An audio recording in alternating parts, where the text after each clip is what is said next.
hemos informado durante el programa, la Secretaría de Hacienda anunció incrementos a los precios de los combustibles a partir del 1 de enero del 2017. En el estudio de Despierta, José Antonio Meade, secretario de Hacienda. Secretario, bienvenido. Buenos días, Ana Francisca. Buenos días, Ana. Secretario, buenos días. A ver, ¿qué pasó? Digamos, una de las narrativas principales cuando la reforma energética era los bolsillos de los mexicanos se van a beneficiar, las gasolinas van a bajar. ¿Qué pasó? Mira, deja de platicar porque esto no tiene mucho que ver, de hecho no tiene nada que ver con la reforma energética. A ver. Tiene lisa y llanamente que ver con lo que ha venido pasando con los costos del petróleo. Pero déjame darle marco. México es el cuarto consumidor en el mundo per cápita de gasolinas. Todos los días en México se consumen más o menos 190 millones de litros de gasolina. Es un precio que es imposible ya de administrar. Si nosotros quisiéramos administrar el precio, que es algo que México hacía y que está dejando de hacer, y quisiéramos que el precio lo fijara el gobierno, en vez de que se fijara por condiciones de mercado y de costo, el impacto en finanzas públicas sería muy importante. Vamos a suponer que nosotros quisiéramos dar un apoyo de $1 por litro de gasolina consumido. Estamos hablando en un día de 190 millones de pesos. O sea, se estaban subsidiando a los automovilistas. Se están manteniendo artificialmente bajos los precios de la gasolina. Y un precio de esa importancia, de un bien que se consume tanto como se consume en México las gasolinas, no lo puede administrar el gobierno, porque acaba teniendo un impacto en finanzas públicas, que se fue decidiendo en el tiempo. Y vuelvo a enfatizar que no tiene que ver con la reforma energética, tiene que ver sobre todo con finanzas públicas y con una reflexión de costos. Primero, hace 2 años abandonamos el precio único. Éramos el único país del mundo, junto con Corea del Norte, junto con Venezuela, junto con Bielorrusia, que administrábamos así el precio. No reflejábamos diferencias por costos de llevar la gasolina al lugar donde se llevaba y no dejábamos siquiera que las gasolineras compitieran. Nos movimos primero un precio máximo y eso ya permitió que se introdujera en el mercado algún elemento de competencia. En la Ciudad de México, por ejemplo, no se vende el precio de la gasolina igual en cada gasolinera. Hay algunas que contra su margen dan descuentos para empezar a competir. Y ahora nos hemos movido a un mercado en donde la Secretaría pone el precio máximo por región. No cuesta lo mismo ni en México ni en ninguna parte del mundo la gasolinera puesta en la refinería que la gasolinera puesta allá donde se va a consumir. Entonces tenemos 90 precios, uno por cada fuente de distribución que tiene Pemex, cada una reflejando sus costos.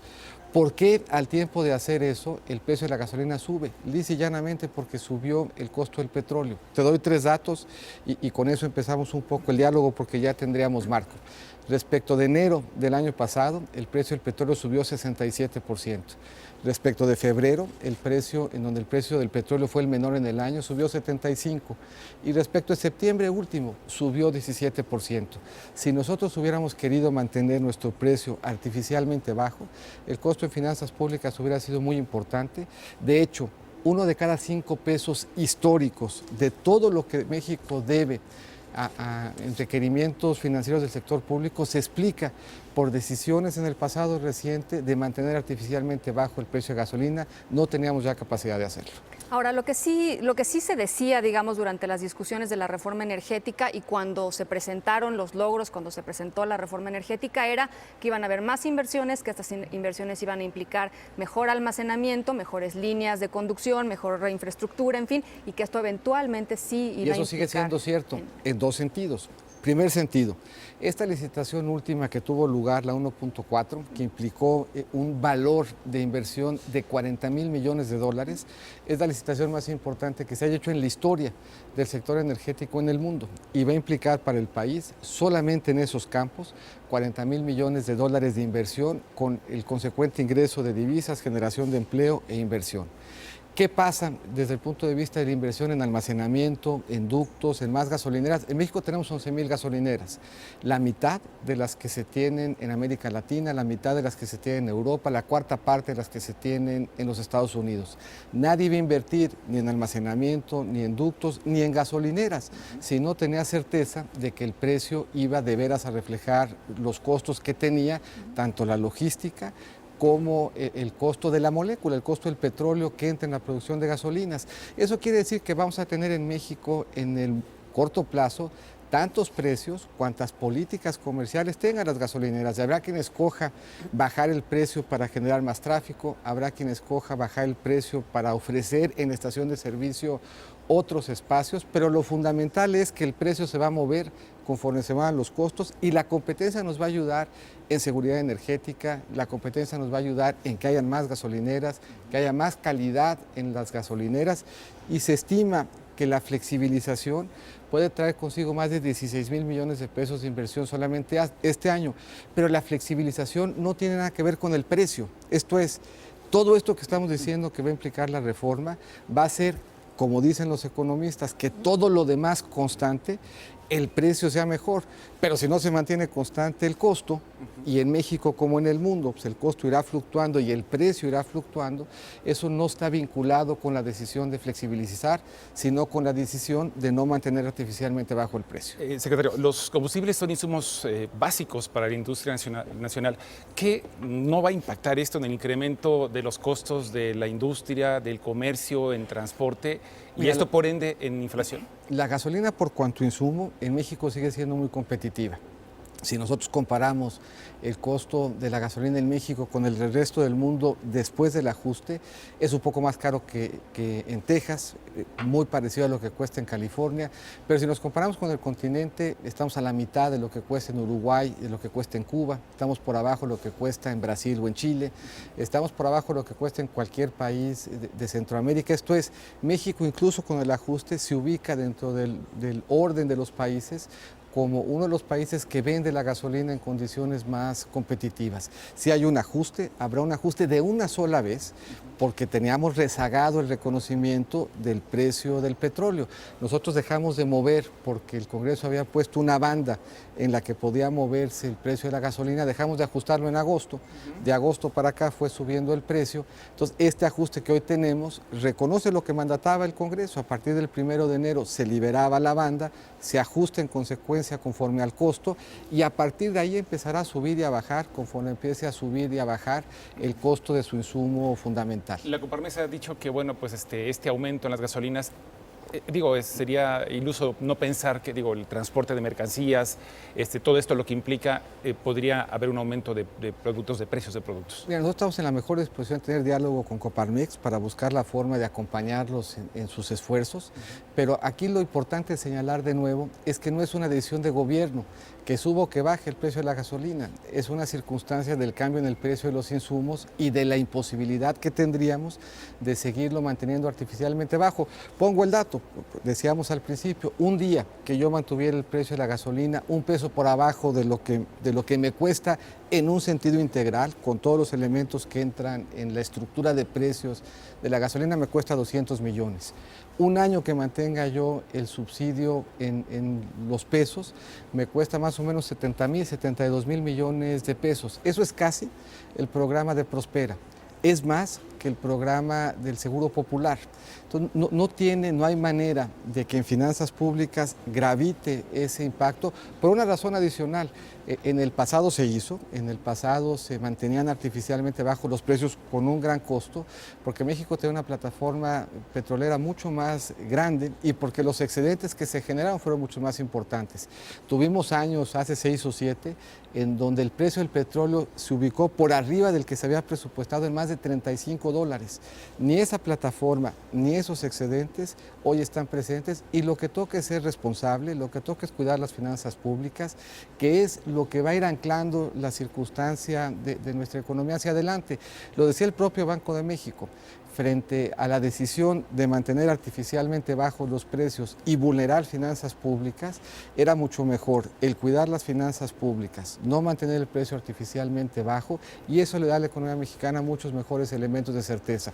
Uno no escoge el contexto en el que toca ser secretario de Hacienda, y en este lo que toca es cuidar las finanzas públicas, cuidarlas con responsabilidad, y si eso implica tomar decisiones difíciles, hay que tomarlas, porque es en el mediano, en el largo e incluso en el corto plazo lo que más beneficia y lo que mejor cuida al país. Ahora, en lo que sí coinciden, digamos, analistas, es en que nos olvidamos de la inflación del 3%, en que se va a haber un ajuste, el Banco de México va a hacer un ajuste en las tasas de interés, y todas estas variables macroeconómicas pues le pegan pegan al bolsillo de los mexicanos, a veces le pegan incluso a los más necesitados, porque pues está quizá incrementos en el transporte público, por supuesto en la canasta básica. Mira, yo creo que ahí hay varios elementos que son importantes de recordar.